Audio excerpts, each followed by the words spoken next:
Hello and welcome back. I am Dr. Lisa Winfield, the Organizer Advisor, here to help you enhance your happiness and transform your life.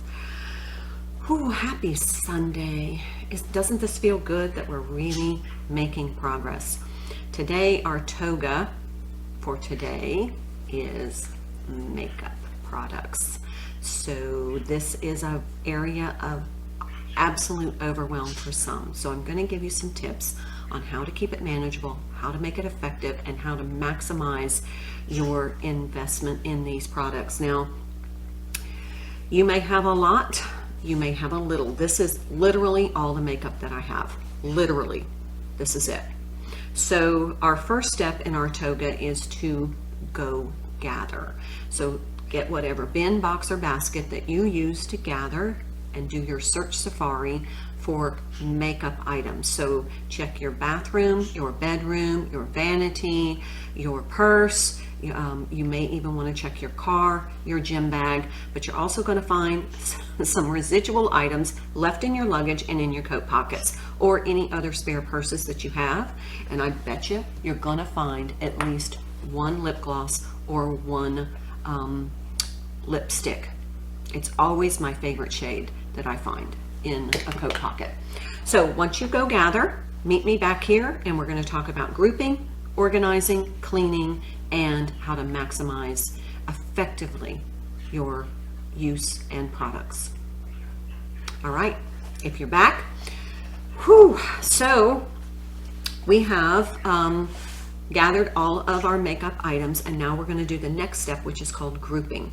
You can call it categorizing, but grouping is kind of allowing things to emerge by theme. For example, you may want to take out all of your skin foundational elements. So this would be your foundations, it's going to be your highlighters, it's going to be your concealers. Let's see, where's my concealer?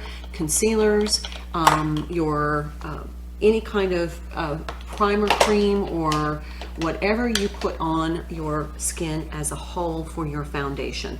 So you want to get all of those and you want to group them together and you want to see what you have. So I'm just going to pull out a few because there's a couple of things I want to mention. So let's just take these for right now. What I like to do is I want to, number one, assess these products. You know, does this work for me? If it doesn't, I may want to put it away for a while. I also want to see if it's open or half empty, because if it's like almost empty, then that's what I'm going to focus on using first. But what we want to do is we want to do our next step, which is called go through. Once we've categorized and our product by the themes, and it could be foundation, eyes, lipsticks, blushes, bronzers, however it works for you, just categorize. You're going to see some themes kind of coming out. Then I like to take these little makeup cloths. You can use Listerine spray with a cloth, you can use just warm soapy water with a cloth, but whatever works for you. I like these because they really do take off the makeup. And I like to just wipe down the outside of the product, and then I go in and wipe down the tip. Why? Because if this gets really clogged, I'm going to squeeze like super hard and then it just squirts out all over the place. And you know, it oftentimes will get on my clothes or you know something, and then I have to start my wardrobe preparations over, or I have to do extra laundry. So I like to just wipe down the outside of the products and make sure that that pump is clean for being able to get that product out without making a huge mess. So once we wipe everything down and we check it, and then we decide, is this product something that works for me? Like particularly if you are out in the sun, like I get a tan in the summer, I may have a shade that's lighter. That's going to need to be put away for a while because I'm not going to use it when my skin is tanner. That's going to be more my winter shade. Now on that note, I think the industry standard is 6 months. Once something is open, you should use it within 6 months because it's really better for your skin. However, you know, you do what's right for you. I'm just here to give you suggestions, you know, but you do what works for you. And if you know yourself and you know your skin, and if your skin if you feel more comfortable leaving your product open for a little longer, That's totally up to you. It's just the industry standard, I believe, is 6 months, particularly for like mascaras and things that you use really close to your eyes, liners and mascaras. So you want to, this is another theme. It's like eyeliners, mascaras, eyebrow liners, pencils. Here's a note on pencils. You do want to take your pencil as you're going through your makeup and you want to sharpen. I like to sharpen over something because these little sharpened filaments get everywhere. And then also I just periodically, I'm not saying do this every day, not every week, but usually like once a month when I'm kind of doing my deep cleaning during fiscal fast, I kind of go through and just wipe down all of my product. Okay, so sorry, brief interruption. So now we're going to talk about powders and palettes. So what you're going to want to do is you're going to want to get your powders and palettes. And again, I like wiping down the outside because as we're putting on our makeup and handling our products, we have residual foundation and blushes and powders and lotions on our hands, and then that gets on the outside cases. For once in a while, I like to just wipe down the powder cases so that none of that goopy stuff gets on my hands while I'm putting on my makeup. You can, I mean, just stuff on the outside of this gets on your hands, and then you go to blend something in and it gets on your face. So I just like to go through my palettes. Now, here's a tip. If it doesn't work for you, it's clutter. I mean, honestly, if it's not going to work for you, you need to purge it. And I like doing this at the beginning of September because Halloween's coming. So if you have some makeup as you go through and you know it's not going to work for you, you can use it as, you know, like dress up makeup. And then after that, you can purge.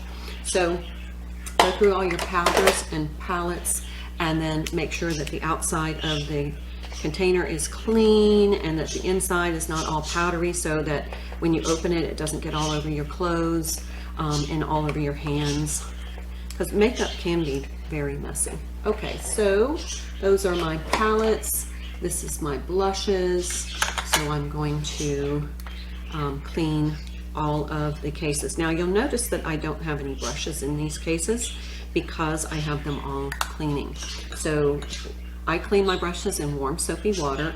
I just kind of soak them in this warm soapy water, and then I rinse them and I dry them on a paper towel. These are already clean, but you also want to make sure that while you're washing and rinsing, you wipe down the handles for the exact same reason, is you want to get as much kind of gunk off because it's just going to be cleaner on your face. So we have cleaned all of our foundations, our eye pencils and mascara and eyeliners, all of our palettes, brushes, bronzers, whatever powder items you have. Now let's go on to lipsticks. Now with lipsticks, you want to make sure that it's not all melty and goopy and it's in good shape. If it's not, you know what, it's just not going to be effective because it's going to get all over the place, especially in your purse. So it can ruin the inside of a really good handbag.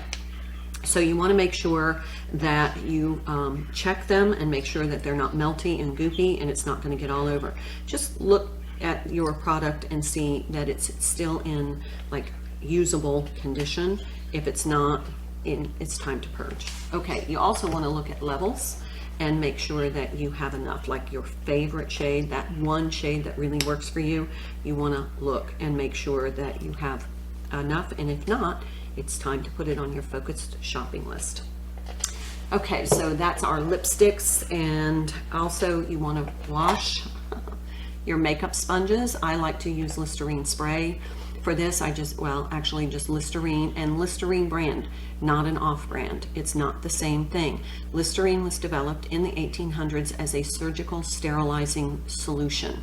And in the 1960s, it became a mouthwash, but it's a very non-toxic solution that sterilizes and cleans. Works wonders on mirrors. I use Listerine spray, 1 part water to 1 part Listerine, and I use it for everything. Surface cleaning, mirrors, glass, everything. It also cleans a lot of items in my home, and it degreases, it gets any kind of gunk off, and it sterilizes too. So I like to rinse these in Listerine spray. I wash them in hot soapy water first, and then I rinse them in Listerine spray and then in cool soapy water, and that just keeps my makeup sponges and from getting a lot of bacteria, because I don't want that on my face. I also use the same for my tweezers and eyelash curlers. Anything that you use on your skin or on your face, you want to make sure is as clean and sterile as possible. So I just use my Listerine spray on these. Now, let's talk about accessibility.